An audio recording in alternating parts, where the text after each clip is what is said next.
Welcome back to another புது video. இந்த வந்து பார்த்தீங்கன்னா நம்ம கேடிஎம் சர்வீஸ் சென்டருக்கு வந்து நம்ம வந்து ஆரஞ்சு பாயை கொண்டு போய் வந்து சர்வீஸ் சென்டரில் விட போகிறோம். ஏன்னா வந்து பார்த்தீங்கன்னா லாஸ்ட் டைம் நம்ம வந்து பெங்களூர் ட்ரிப்புக்கு போயிட்டு வரும்போது இங்கே 60 கிலோமீட்டர் நம்ம கிராஷ் பண்ணுறப்போ வந்து பார்த்தீங்கன்னா பிரேக் வந்து உடஞ்சிருச்சு. ஸோ அந்த பிரேக் உடஞ்சா வந்து பார்த்தீங்கன்னா இங்கேருந்து வந்து 300 கிலோமீட்டர்ஸ் வந்து பார்த்தீங்கன்னா நம்ம வந்து பிரேக் இல்லாமல் ஏதோ ஓட்டிட்டு போனோம். ஸோ அங்கே போயிட்டு ஒசூரில் போய் நம்ம இதை வந்து மாற்றிருந்தோம். ஸோ இந்த இது வந்து பார்த்தீங்கன்னா நம்ம ஒசூரில் மாற்றிருந்தோம். ஒசூரில் வந்து மாற்றின ஃப்ரேம் வந்து உடஞ்சிருச்சு. ஸோ ஃப்ரேம் உடஞ்சவங்க வந்து பார்த்தீங்கன்னா வந்து ஒசூரில் மாற்றிருந்தோம். மாற்றிட்டு ஒரு 40 கிலோமீட்டர் ரிட்டர்ன் எடுத்துகிட்டு போகும்போது வந்து பார்த்தீங்கன்னா திரும்பி வந்து பிரேக் வந்து உடஞ்சிருச்சு சார். திரும்பி போய் நான் கேட்கும்போது வந்து பார்த்தீங்க அப்படின்னா சிலிண்டர் வந்து பிரேக்கிங் சிலிண்டர் வந்து மாற்றணும்னு சொல்லிட்டாங்க. ஸோ அங்கே கொடுத்தா வந்து 3 days ஆகும்னு சொல்லிட்டாங்க. 3 days நான் அங்கே ஸ்டே பண்ணோன்னா கிட்டத்தட்ட எனக்கு 7,000 8,000 மேலே செலவாயிரும்.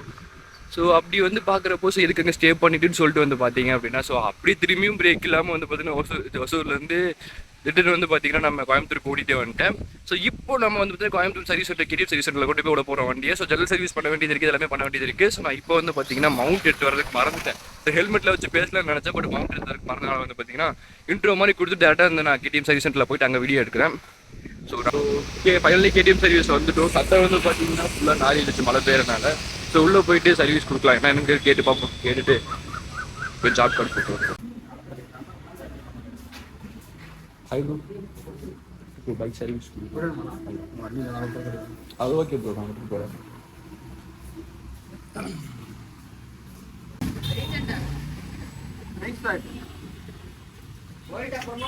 390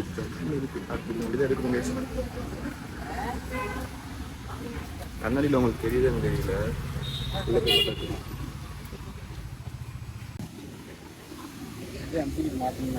அதை மாற்றிடுங்க கொடுத்து நான் போயிருக்கேன்னா அங்கேருந்து ஃபுல்லாக ஃப்ரெண்டு பேக் வச்சு தான் ஓடிட்டு வந்தேன். தொங்கிட்டு 10 ரூபா வந்துருக்கு மொத்தமாக, டோட்டலாக 10 ரூபா வந்து.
நம்மளோட இது 200 இருக்கின்ற இடத்துல.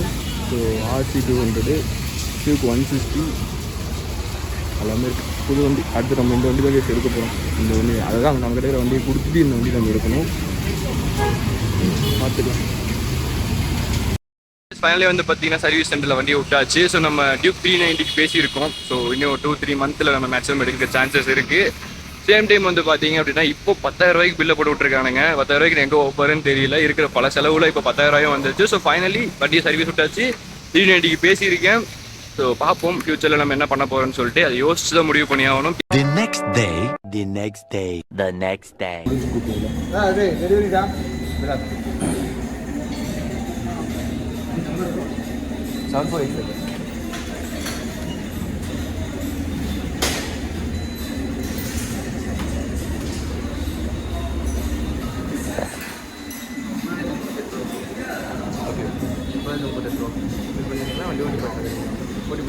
ஓகே தானே ஓட்டி பார்க்கணும், ஓட்டி பார்க்கணும்.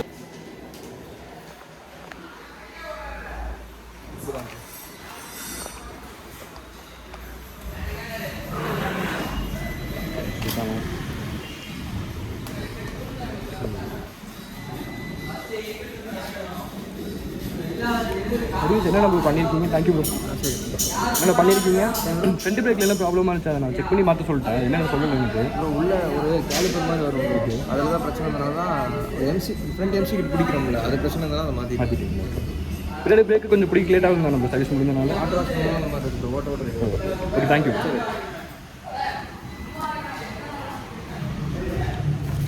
It is fine.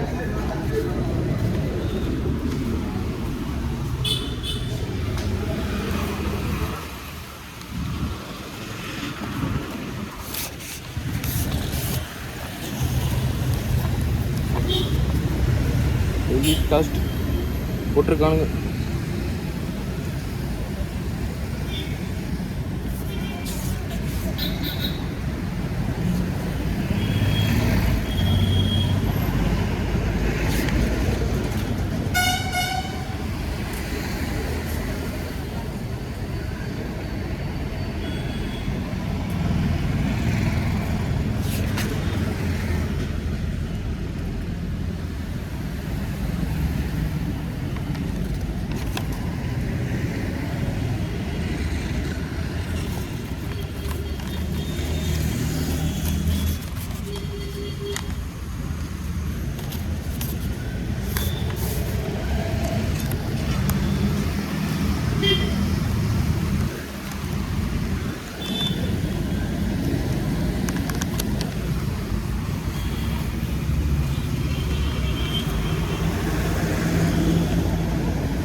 நம்ம கேடிஎம் ஏர்லைன்ஸ் யூஸ் பண்ணுறோம்ல, கேடிஎம் ஏர்லைன்ஸ்னாலே வந்து நம்ம ஸ்பீடாக தான் ஓட்டுவோம் அப்படிங்கிற மாதிரி ஒரு மைண்ட் செட் வந்துட்டாங்க எல்லாருமே. அது நம்ம ஸ்பீடு வண்டி ரொம்ப ஸ்பீடாக போகும், இது வந்து உயிரை எடுத்துரும், லூசு கூதி மாதிரி பேசுவானுங்க எல்லாரும். ஓகே, நான் ஒத்துக்கிறேன், கேடிஎம் வந்து ஹை ஸ்பீடு வண்டி தான், அது புரியுது எனக்கு, இல்லைன்னு சொல்லலை. பட் ஓட்டுறவனை பொறுத்து தான் எல்லாமே. அது இப்போ வந்து ரேஸ் ஓட்டுறவன் இருப்பான், எப்படி சொல்றது, ரேஸ் ஓட்டுற நார்மலாக பைக்கு வாங்கணும்னு ஆசைப்பட்டு வாங்கி 50-60 கிலோமீட்டர் ஸ்பீடில் தங்கம் மாதிரி பார்த்துப்பான் வண்டி, அவன் இருப்பான். அப்புறம் எனக்கு இப்போ என்ன மாதிரி பைக் கேடிஎம் யூஸ் பண்ணுறவங்க இருப்பாங்க, அவங்க வந்து அது ரெஸ்பெக்ட் பண்ணி பைக்கை ரெஸ்பெக்ட் பண்ணி ஓட்டுவாங்க. சில தற்குறிங்க ஒரு மாதிரி கெத்து காட்டணும்னு சொல்லிட்டு முறுக்கிட்டு ஓட்டுறது, வண்டி ரொம்ப ஹார்டாக ட்ரீட் பண்ணுறது, இந்த மாதிரிலாம் பண்ணுவாங்க. அந்த தற்குறிகளை பார்த்து எல்லாத்தையுமே நம்ம சொல்லக்கூடாது. ஒவ்வொருத்தங்களுக்கும் ஒவ்வொரு பைக் டேஸ்ட் இருக்குது. ஒருத்தன் வந்து ரைடராக வந்து பைக்கை ரெஸ்பெக்ட் பண்ணி ஓட்டுவான், மரியாதை வச்சுருப்பான் பைக் மேலே, ரெஸ்பெக்ட் பண்ணி ஓட்டுவான். ஒருத்தன் வந்து பைக்கை வந்து ஆசைப்பட்டு வாங்கி தங்கம் மாதிரி பார்த்துப்பான், அப்படியே 50 கொஞ்சம் ஸ்பீட்லேயே போயிட்டு பைக்கை வந்து ரொம்ப கேர் பண்ணி பார்த்துப்பான் ஒருத்தன். ஒருத்தன் வந்து பைக்கை சும்மா ஆசைக்காக வாங்கினேன் அப்படின்னு சொல்லி வாங்கி ஓரமாக போட்டு வச்சுருப்பான் அவன் ஒருத்தன். பைக்கை எடுத்து ட்ராவல் பண்ணி ட்ராவலுக்காக பைக்கை ரெடி பண்ணி அழகாக வச்சுப்பான் அவன் ஒருத்தர் இருப்பான். ஸோ எல்லாரையும் ஒரே மாதிரி சொல்லக்கூடாது. இப்போ நான் வந்து பார்த்தீங்கன்னா எனக்கு பைக்கு கேடிஎம்ங்கிறது வந்து செகண்டரி ஆப்ஷன் பைக், அதாவது ஃபர்ஸ்ட் பைக் வேறு, செகண்ட் பைக் கேடிஎம் அப்படிங்கிற ஒரு இதில் இருந்தேன் நான். எனக்கு வந்து பைக்னா ரொம்ப பிடிக்கும். அது வந்து ஸ்பீடாக ஓட்டுறது அப்படிங்கிறது வந்து தாண்டி எனக்கு பைக் ஓட்டுறது அப்படிங்கிறது பிடிக்கும். நான் பைக்கை ரெஸ்பெக்ட் பண்ணி ஓட்டணும்னு நினைக்கிறேன். அதனால் என்னைய நம்ம டச் பண்ணுறத ஃபஸ்ட் எல்லாரும் நிப்பாட்டுங்க, இன்க்ளூடிங் என்னோட ஃப்ரெண்ட், இன்க்ளூடிங் தான் கிடையாது, மற்ற யாரும் அப்படி சொல்ல மாட்டாங்க. என்னோட ஃபேமிலியில் இருக்கிறவங்களும் என்னோட ஃப்ரெண்ட் சர்க்கிள் தான் சொல்லுவாங்க, கேடிஎம்பா நீ ஸ்பீடாக ஓட்டுவ, உயிரை எடுத்துரும், பார்த்து ஓட்டு பார்த்து ஓட்டு பார்த்து ஓட்டு. எனக்கு எப்படி ஓட்டுன்னு தெரியும் நீ முழுங்கா அப்படிங்கிற மாதிரி சொல்லணும்னு தோணுது. இந்த வீடியோ மூலமாக சொல்லிட வேண்டியதான்.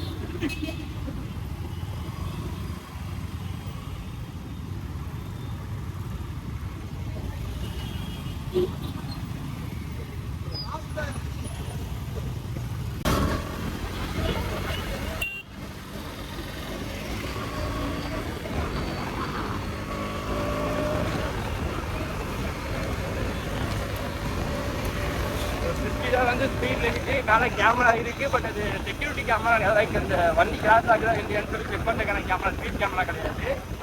இருந்தாலும் நான் பூச்சி வயிற்றில் பிடிச்சிக்க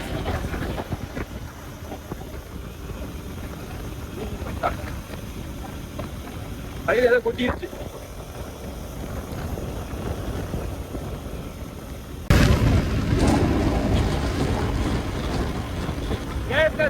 தாண்டி போயிட்டு இருக்கேன். நான் வீட்டுக்கு போறத மறந்துட்டு போயிட்டு இருக்கேன். முன்னாடியே இறங்கிருக்கணும். மறந்துட்டேன் வீட்டுக்கு போறத மறந்துட்டேன்.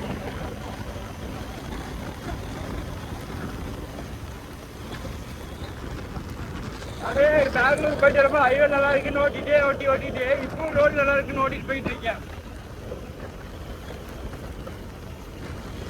திருப்பி போயிட்டு வரணுமா? நான் அங்கேயே இறங்கிருக்கணுங்க. போன இதுல கீழே இறங்கிருக்கணும். மறந்தே போயிட்டு வரேன். பாருங்க ஜாலியா அப்படியே ஓட்டி போயிருவோம் போல. பெட்ரோல் இருந்தா அப்படியே பெட்ரோல் தீர வரைக்கும் போயிட்டே இருந்திருக்கோம். விட்டா ரோடு நல்லா இருந்தது. ஆனா இங்க கண்டிப்பா டிராபிக் ஆகும் ரோடு. அதனால நம்ம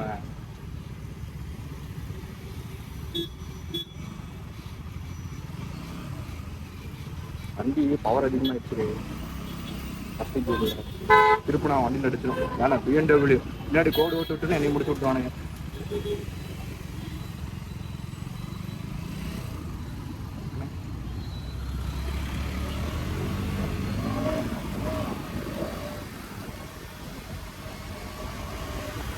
பின்னாடி நம்ம பேக் வைக்கிற இந்த ஸ்டாண்ட் மாட்டிருக்கோம்ல, அது வந்து மறந்து தப்பா பண்ண கட்டு எடுத்துருவேன். அதனால கொஞ்சம் அப்ப அடிக்க மாட்டேன். இருந்தாலும் அடிச்சேன்னா முடிச்சு போச்சு.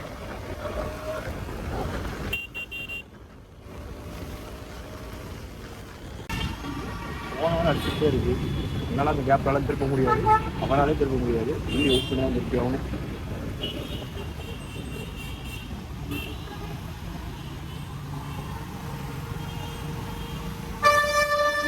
கிளச்சு கொஞ்சம் ரிலீஸ் பண்ணியிருக்காங்கன்னு நினைக்கிறேன். ஸ்பீன் பண்ணி போட்டிருக்காங்க என்னன்னு தெரியல.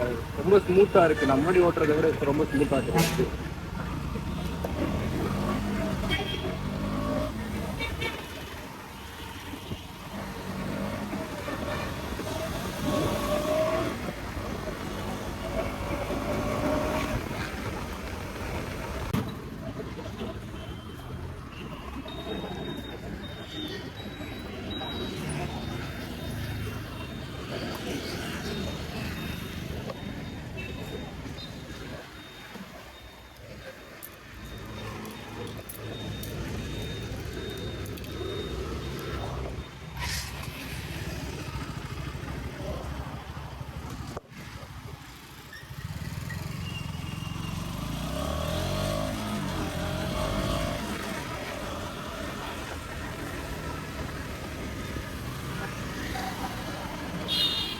எனக்கு தெரிஞ்சு இப்போ எடுத்துகிட்டு வந்து எல்லா வீடியோவும் மொக்கையாக தான் இருக்கும் நினைக்கிறேன். ஆனால் கேமரா ஆங்கிள் பார்க்காம நான் பாட்டுக்கு மாதிரி வச்சுட்டு வந்துட்டேன்.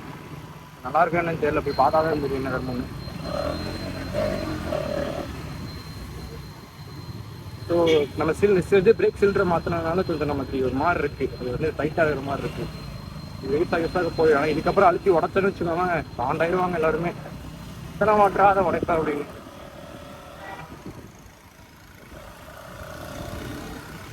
அதான் கஷ்டம்.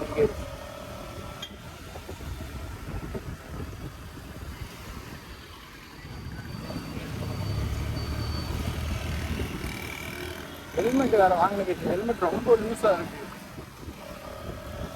தெரியாது கேமரா மொபைலுக்கு கேமரா ஏதாவது மாட்டினாலுமே அந்த பிரச்சனை தொங்கிடுது. தொங்குது. அதனால மேலே இருக்கிற மனைக்கு இருக்கிறது கடை வந்து மூடல. பட் மூடுற மாதிரி இருக்கு. அதனால வெயிட் ரொம்ப இருக்கிற மாதிரி இருக்கு. ஸோ சின்ன லாக் ஆகிற மாதிரி ஹெல்மெட் ஸ்டார்டிங் வந்து அந்த மாதிரி இருக்கு வாங்கணும்.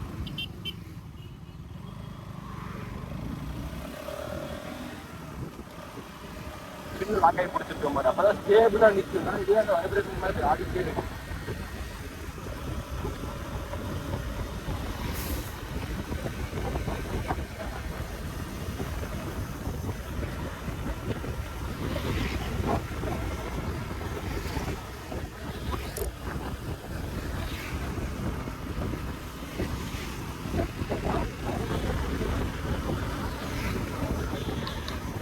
என்னென்ன மாற்றிருக்காங்கன்னு வந்து பார்த்தீங்க அப்படின்னா, இந்த சிலிண்டர் வந்து மாற்றிருக்காங்க.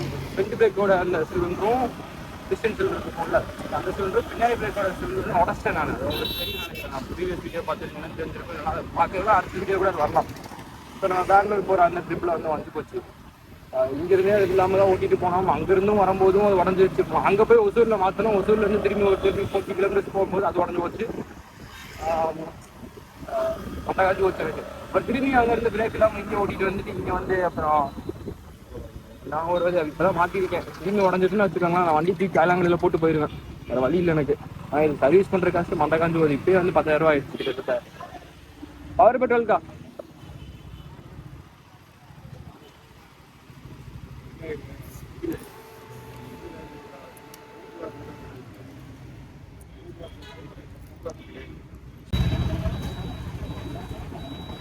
அதான் உள்ள கேஷ் தான். சிபிஐ கிடையாது, சிபிஐ கார்டெலாம் கிடையாது. உள்ள கேஷ் பண்ணலாம். எல்லா பேரும் தான்.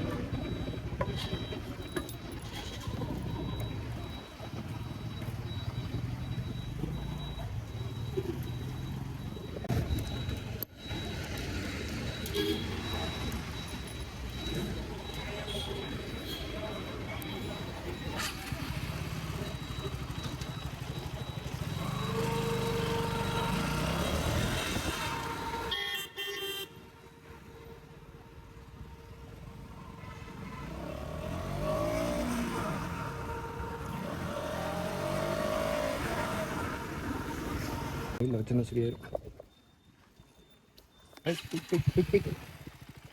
ஒரு இடத்துல அமைதியா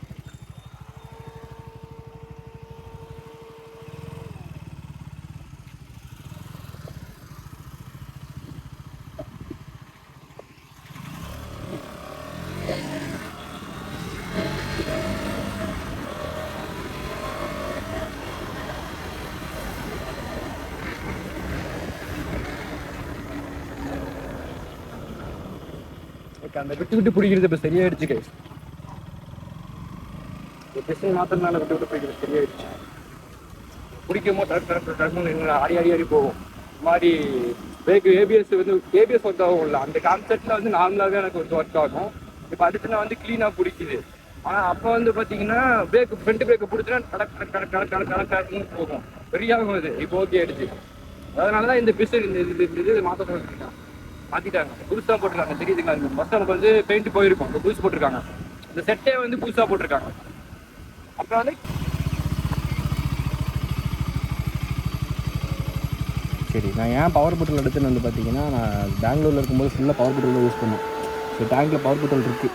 மிஸ் ஆகிடுச்சுன்னா பிரச்சனையெல்லாம் இல்லை, ஒன்றும் ஆகாது. நான் ஆல்ரெடி 2 டேங்க்கு பெட்ரோல் ஃபுல் சிஸ்டம் கிளீனர் போட்டிருக்கேன். ஸோ எல்லாமே பிளான் பண்ணி பக்காவாக பண்ணுவேன். நம்மளால யாராலையும் வச்சுக்கவே முடியாது. ஸோ இங்கே வந்து பார்த்திங்கன்னா இது பார்த்திங்களா, இந்த பிஸ்டன் வந்து புதுசு போட்டிருக்காங்க. இது மட்டும் இந்த சிலிண்டருக்கு ஃபங்க்ஷன் மட்டும் புதுசு. அப்புறம் இந்த ஃப்ரேம் வந்து உடஞ்சி போச்சு பெங்களூரில் இருக்கும்போது. ஸோ இந்த ஃப்ரேம் வந்து இந்த இடத்துல கரெக்டாக விரிசல் விட்டு இப்படி தூக்கிடுச்சு மேலே. அதாவது அந்த டிசைன் வேறு மாதிரி இருக்கும், இந்த டிசைன் வேறு மாதிரி இருக்குது. என்ன கதைன்னு எனக்கு தெரியல. ஏன்னா ஆங்கிள் வந்து சேஞ்சாக இருக்குது. இது வந்து இந்த இடத்துல இருந்துச்சு, எனக்கு இது வந்து இந்த இடத்துல இருந்துச்சு. இப்போ வந்து இப்படி இருக்குது. இது வந்து தூக்கி வச்சுருந்துருக்கணும், பட் தூக்கி வைக்கல. பட் இது அவங்களுக்கு கரெக்டாக இருந்ததுனால வச்சுருப்பாங்க போல். எனக்கு இப்போ இது கரெக்டாக இருக்குது. ஏன்னா லாஸ்ட் டைம் வந்து நமக்கு இருந்தது தான் தப்புன்னு நினைக்கிறேன். ஏன்னா நமக்கு வந்து இது வந்து இந்த இடத்துல இருந்தனால எனக்கு இப்படி இருந்துச்சு கால் வைக்கிறது. லிட்டரலாக இப்படி இருந்துச்சு. இப்போ வந்து இப்படி இருக்குது. ஸோ இப்படி இருக்கிறது தான் கரெக்டு. நான் எனக்கு இப்படி இருந்ததுனால ஓட்டும் போது நல்லா இருந்துச்சு. நான் இப்படி இருக்கும்போது கரெக்டாக இருக்கும். ஸோ இதை மாற்றிருக்காங்க. இந்த ஃப்ரேமை வந்து நான் ஒசூரில் மாற்றினேன். ஒசூரில் மாற்றி நம்ம ஆல்ரெடி இருந்த பிஸ்டனை வந்து சரி பண்ணியிருந்தோம். பட் அந்த பிஸ்டன் திரும்பி உடஞ்சி போச்சு. அதனால் புது பிஸ்டன் வந்து போட்டிருக்கோம். சிலிண்டர் வந்து புதுசு போட்டிருக்கோம். தென் வந்து இந்த செட்டு வந்து புதுசு போட்டிருக்கோம். சரிங்களா, இந்த செட்டே வந்து பார்த்திங்கன்னா புதுசாக போட்டிருக்கோம். இது இந்த வயர் கேபிள் எல்லாமே புதுசு. ஸோ இது 2. அப்புறம் ஜென்ரல் சர்வீஸ் எல்லாம் முடிச்சிட்டோம். ஜென்ரல் சர்வீஸில் முடிச்சனால ஜம்முன்னு இருக்கானா வண்டி. இவனை க்ளீன் பண்ணுறது எனக்கு கஷ்டமே இல்லை. இந்த இதை க்ளீன் பண்ணுறது எனக்கு கஷ்டமே. ஆனால் இப்பயும் பாருங்கள் எவ்வளோ அழுகு இருக்குன்ட்டு. என்ன பண்ணுறது. ஓகே, அவ்வளோதான். திரும்பி கண்டினியூ பண்ணுறேன். பெப்சி குடிச்சிட்டு திரும்பி கட் பண்ணணும். வெயிட் லாஸ் பண்ணியே ஆகணும்.